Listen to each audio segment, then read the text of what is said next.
প্রিয় শিক্ষার্থী বন্ধুগণ, সকলকে জানাচ্ছি আন্তরিক শুভেচ্ছা ও অভিনন্দন।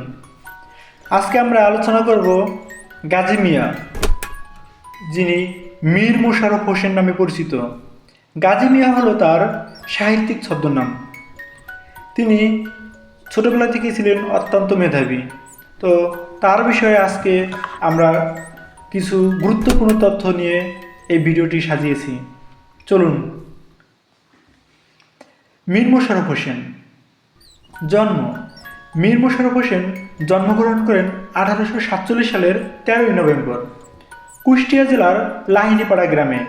তিনি একজন ঔপন্যাসিক, নাট্যকার ও গদ্য রচয়িতা। আধুনিক বাংলা সাহিত্যিকদের পথিকৃৎ হলেন এই মীর মোশাররফ হোসেন। তিনি বাংলা সাহিত্যে গাজী মিয়া নামে পরিচিত। তার অন্যান্য ক্ষেত্রে অনেক অবদান রয়েছে, সেগুলো আমরা ধীরে ধীরে জানতে চেষ্টা করব। মীর মোশাররফ হোসেন তার পড়াশোনায় বেশি দূর আগাতে পারেনি। তিনি কৃষ্ণনগর কলেজিয়েট স্কুল থেকে পঞ্চম শ্রেণী পাশ করেন। এরপরে আলিপুর আদালতের আমিন নাদির হোসেনের আশ্রয়ে কলকাতায় কালীঘাট স্কুলে ভর্তি হন তিনি। সেখানেই তার দীর্ঘকাল কিছু সময় পড়াশোনা চলে। মীর মোশাররফ হোসেনের বিবাহ। মীর মোশাররফ হোসেনের বিবাহ জীবন খুবই দুঃখজনক, কারণ নাদির হোসেনের সুন্দরী মেয়ে লতিফুন্নেছার সঙ্গে বিয়ে ঠিক হয়, কিন্তু বিবাহ অনুষ্ঠানে পাত্রী বদল করে তার কুরূপা ও বুদ্ধিহীনা মেয়ে আজিজুন্নেছার সাথে বিয়ে দেন। কবি মোটেই এতে সন্তুষ্ট ছিলেন না, তাই তিনি দ্বিতীয় বিয়ে করেন। তার নাম বিবি কুলসুম। এখানে দেখা যায় কবি তার প্রথম জীবনেই এক ধরনের বড় ধরনের ধাক্কা খেয়ে যায় এবং তার কারণে তিনি অনেকটাই দিশেহারা হয়ে পড়ে। কর্মজীবন। তিনি কলকাতা সংবাদ প্রভাকর ও কুমারখালীর গ্রাম বার্তা প্রকাশিকায় সাংবাদিকতার দায়িত্ব পালন করেন। মোশাররফ হোসেনের দুটি পত্রিকা সম্পাদন করেন, তা হল আজিজুন্নেহার প্রকাশিত হয় 1874 সালে, হিতকরী প্রকাশিত হয় 1874 সালে। এই দুটি তার পত্রিকা, আজিজুন্নেহার এবং হিতকরী।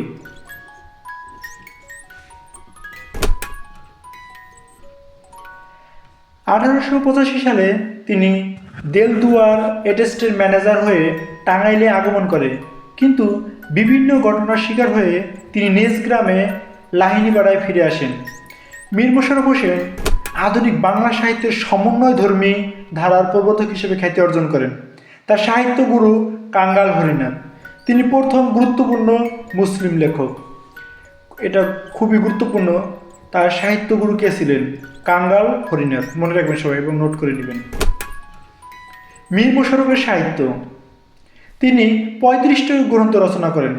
তার উল্লেখযোগ্য সাহিত্য হল রত্নাবতী, প্রথম লেখা গ্রন্থ। এটি প্রকাশিত হয় 1869 সালে। বিষাদ সিন্ধু প্রকাশিত হয় 1885 সালে থেকে 1891, কারণ এটি 3টি খণ্ডে প্রকাশিত হয়। এই কারণে 1885 থেকে 1891 পর্যন্ত। গোজীবন গাজী মিয়ার বস্তানি। উদাসীন পথিকের মনের কথা, প্রেম পরাজিত, হযরত ওমরের ধর্মজীবন লাভ, সঙ্গীত লহরী, হযরত আমির হামজা, বিবি খোদেজার বিবাহ, টালা অভিনয়, তাহমিনা, এর উপায় কি, নিয়তি কি অবনতি, মৌলুদ শরীফ, মুসলমানের বাংলা শিক্ষা, মদিনার গৌরব, বাজিমাত ইত্যাদি তার উল্লেখযোগ্য গ্রন্থসমূহ। এগুলো বিভিন্ন পরীক্ষায় আসা। মীর মোশাররফ হোসেনের নাটক। মোট তিনটি নাটক রচনা করেন। তার মধ্যে বসন্ত কুমারী, তার প্রথম নাটক হচ্ছে এই বসন্ত কুমারী, এবং তৃতীয় গ্রন্থ জমিদার দর্পণ। কৃষকদের জীবনে জমিদার যে কতটুকু অভিশাপ হয়ে দেখা দিতে পারে তা ফুটে উঠেছে এই নাটকে। এটি প্রকাশিত হয় 1280 বঙ্গাব্দে।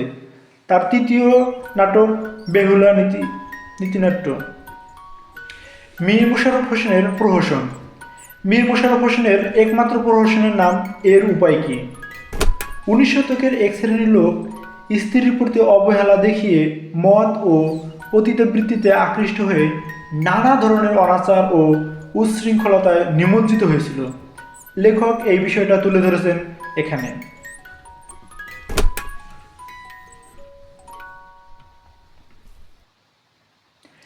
মীর মোশাররফ হোসেন তার অন্যতম উপন্যাস বিষাদ সিন্ধু রচনা করেন মাইকেল মধুসূদন দত্তের মেঘনাদ বধ কাব্যের আদলে।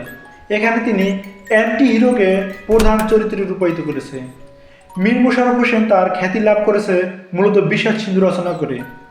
এখানে তার প্রতিভার সমস্ত কিছু ঢেলে সুন্দর করে ফুটিয়ে তুলেছে এই রচনা সাহিত্য। বিষাদ সিন্ধু একটি ইতিহাস আশ্রিত উপন্যাস। এটি প্রকাশিত হয় 1885 থেকে 1891 সালের মধ্যে। হাসান হোসেনের করুণ মৃত্যু কাহিনী বিষাদ সিন্ধু গ্রন্থে বর্ণিত মূল বিষয়। হাসান হোসেনের সঙ্গে দামেস্ক অধিপতি মারিয়ার একমাত্র পুত্র এজিদের কারবালা প্রান্তের রক্তক্ষয়ী যুদ্ধের কাহিনী বর্ণিত হয়েছে এই উপন্যাসে। বিষাদ সিন্ধু উপন্যাসটি মহরম পর্ব, উদ্ধার পর্ব এবং এজিদ বধ পর্ব এই 3টি পর্বে সম্পূর্ণ হয়েছে। বিষাদ সিন্ধু কিন্তু মোশাররফ হোসেনের খুবই এবং চমৎকার একটি উপন্যাস। যে পড়েছেন সে অবশ্যই এই সম্পর্কে অনেকটাই জ্ঞান লাভ করেছেন আশা করি। মীর মোশাররফ হোসেন মৃত্যুবরণ করেন 1911 সালের 19 ডিসেম্বর। মীর মোশাররফ হোসেন সম্পর্কে গুরুত্বপূর্ণ প্রশ্ন। মীর মোশাররফ হোসেনের সাহিত্য গুরুকে? কাঙ্গাল হরিনাথ।